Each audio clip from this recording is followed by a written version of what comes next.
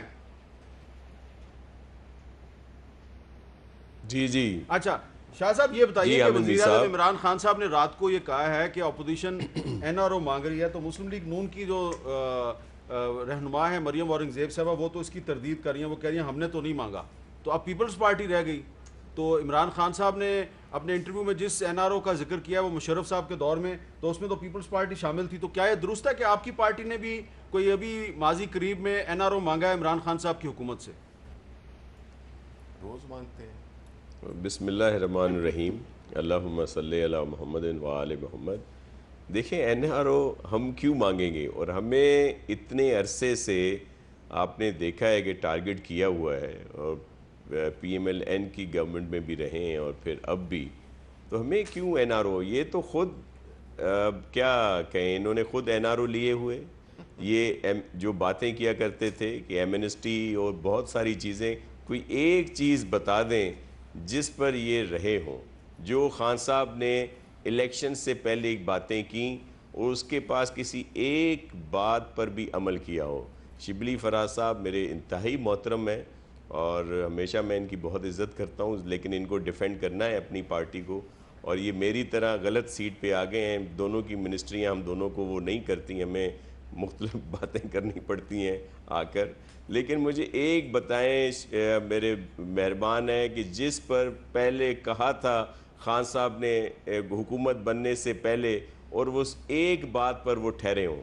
اچھا یہ ابھی کہہ دیں گے جی این آر او نہیں دے رہے, احتساب کرتے ہیں, تو احتساب والے جو ان کے ساتھ بیٹھے ہیں, جن کے اوپر کیسز ہیں, جو ان کے الائز ہیں, ان کی پارٹی میں ہیں, ان کے ساتھ کیا ہو رہا ہے؟ اگر اتنے ہی یہ وہ ہے پارسا اور فرم ہے اپنی بات میں, اور تو انہوں نے کچھ ڈیلیور نہیں کیا. کل جو 2 سال پورے ہوئے, لوگوں نے یوم تباہی منایا ہے کہ تباہی کے دن تھے یہ 2 سال. آپ معیشت دیکھ لیں, آپ دیگر چیزوں کو دیکھ لیں, کیا کیا وعدے کیے گئے تھے اور کہاں پہ لا کھڑا کر دیا ملک کو. شبلی فراز صاحب کہہ رہے ہیں کہ ان کے پاس ڈاکیومنٹری ایویڈنس موجود ہے. ان کے پاس صرف ایک بیانیہ ہے, می صاحب ان سے جو کچھ پوچھیں یہ این آر او کی ریٹ لگائیں گے, ان سے جو کچھ پوچھیں یہ احتساب کی بات کریں گے. نہ یہ احتساب کر سک رہے ہیں. اگر احتساب میں سچے ہیں تو سب سے پہلے اپنے دائیں بائیں والوں کو بھی دیکھیں نا. ہم تو ویسے ہی بھگت رہے ہیں. پیپلز پارٹی تو کافی عرصے سے ہے. نہیں آپ تو دیکھیں نا, اب تو وزیر اعلیٰ پنجاب کو بھی بلا لیا نیب نے, اب تو وزیر اعلیٰ پنجاب کو بھی بلا لیا. نہیں فرق. اچھا اب سر بات سنیں, دیکھیں ایک اگر ہم اس پہ خوش نہیں ہوئے سر, اگر وزیر اعلیٰ پنجاب کو بلایا ہے تو یہ کوئی اچھی بات نہیں ہے. جس طرح ان کو بلایا گیا, جس پر کل خان صاحب نے بھی اس پہ کچھ ریزرویشنز دکھائی ہیں, تو یہ کوئی وہ نہیں ہے. یہ آئی واش بھی ہو سکتے ہیں, دیگر چیزیں بھی ہیں. لیکن میرے کہنے کا مقصد یہ ہے کہ جن کے اوپر کیسز ہیں خود یہ اسٹے لے لیتے ہیں. اگر پارسا لوگ اسٹے کیوں لے رہے ہیں؟ بی آر ٹی پہ اگر وہ تھا کیس, اس پہ اسٹے لے لیا, معلم جبا پہ, دیگر چیزوں پہ. اب چلیں بی آر ٹی شروع ہو گئی, یہ کہہ رہے تھے کہ وہ اچھا آپ کی ہماری ساتھ جو رابطہ ہے اس میں تھوڑی سی گڑبڑ ہو رہی ہے. یہاں پہ ایک بریک لیتے ہیں, اور بریک کے بعد اگر آپ سے رابطہ ہے تو یہ ہم نے آپ سے پوچھنا ہے کہ کراچی میں کیا ہونے جا رہا ہے. عمران خان صاحب نے اس کے بارے میں بھی کچھ کہا ہے. وقفے کے بعد دوبارہ ملتے ہیں.